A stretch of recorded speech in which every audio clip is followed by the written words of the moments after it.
Hello everyone, welcome to Arvisa's English.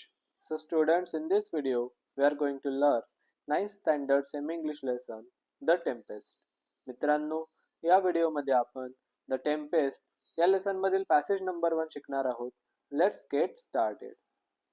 Prospero was the Duke of Milan in the Kingdom of Naples. He was such a studious and learned scholar that he spent most of his time reading books, while his brother Antonio managed the business of ruling his dukedom.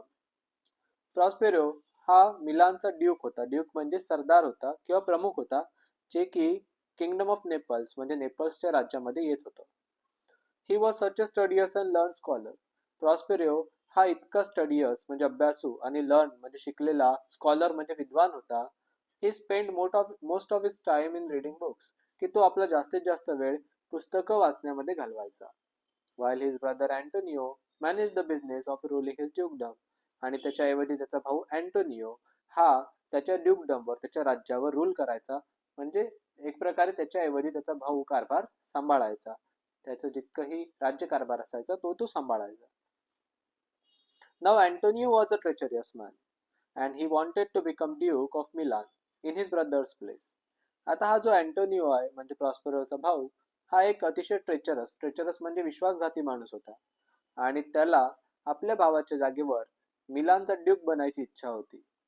In fact, Antonio would not have hesitated to kill Prospero, but he knew that the people loved their duke and would never forgive his murderer.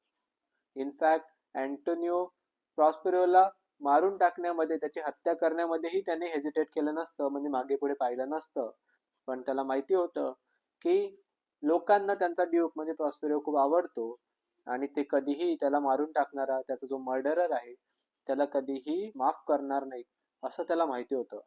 So Antonio got together with Alonso the king of Naples, who was Prospero's enemy. त्यामुळे मग अँटोनियोने Alonso, जो की नेपल्सचा राजा होता, त्याच्यासोबत मिळून, तो पण प्रॉस्पेरोचा enemy म्हणजे शत्रू होता, त्याच्यासोबत मिळून प्लॅन केला. They took Prospero to sea, and when they were far away from land, they put Prospero and his baby daughter Miranda into a broken old boat and sailed away. ते प्रॉस्पेरोला घेऊन समुद्रामध्ये खोलवर निघून गेले आणि जेव्हा ते जमिनीपासून फार लांब गेले, तेव्हा तिथे त्यांनी प्रॉस्पेरो आणि त्याची मुलगी, तान्ही मुलगी मिरांडा, या दोघांनाही एका तुटलेल्या जुन्या बोटमध्ये बसवून समुद्रामध्ये मरण्यासाठी सोडून दिलं आणि हे बाकीचे लोक वापस चालले आले. Prospero and Miranda were left to drift with into the wide open sea. अशा प्रकारे प्रॉस्पेरो आणि मिरांडा दोघंही तेवढ्या मोठ्या अथांग समुद्रामध्ये इकडे तिकडे भरकटत होते. Thus Antonio managed to take over the dukedom of Milan, all with all his wealth and power. अशा प्रकारे अँटोनियोने मिलानचं राज्य मिळवलं आणि त्यासोबत त्याची सर्व संपत्ती आणि सत्ता सुद्धा मिळवली. Now among Prospero's courtiers was a true and loyal lord called Gonzalo. प्रॉस्पेरियोच्या दरबारांमध्ये एक ट्रू म्हणजे खरा आणि लॉयल म्हणजे निष्ठावान असा मंत्री होता, ज्याचं नाव होतं Gonzalo. Out of love and loyalty for the rightful duke, Gonzalo had secretly placed in the boat fresh water, food and clothes.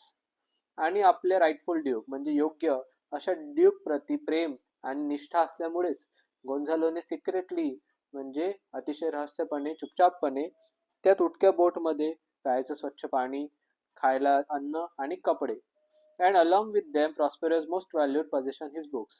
आणि त्यासोबतच प्रॉस्पेरियोची सर्वात मौल्यवान संपत्ती, त्याचे पुस्तकं सुद्धा ठेवून दिले. म्हणजे एक प्रकारे त्याने लपवून प्रॉस्पेरियोची मदतच केली.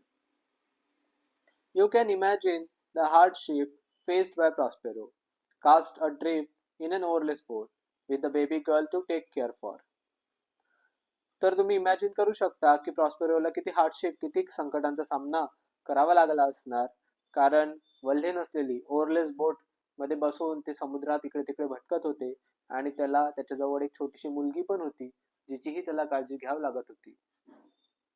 However, they were fortunate that the boat reached an island and they landed safely. पण ते फार नशीबवान होते की त्यांचं जहाज एक आयलँड म्हणजे एका बेटाला लागलं आणि ते दोघंही सेफली, सुरक्षितपणे त्या बेटावर उतरले. मित्रांनो, अशा प्रकारे हा होता passage number 1 of the Tempest lesson. I hope सर्वांना खूप चांगल्या प्रकारे समजला असणार. समजला असल्यास नक्की व्हिडिओला लाईक करा, मित्रांबरोबर शेअर करा. नवीन असाल तर सबस्क्राईब करायला विसरू नका.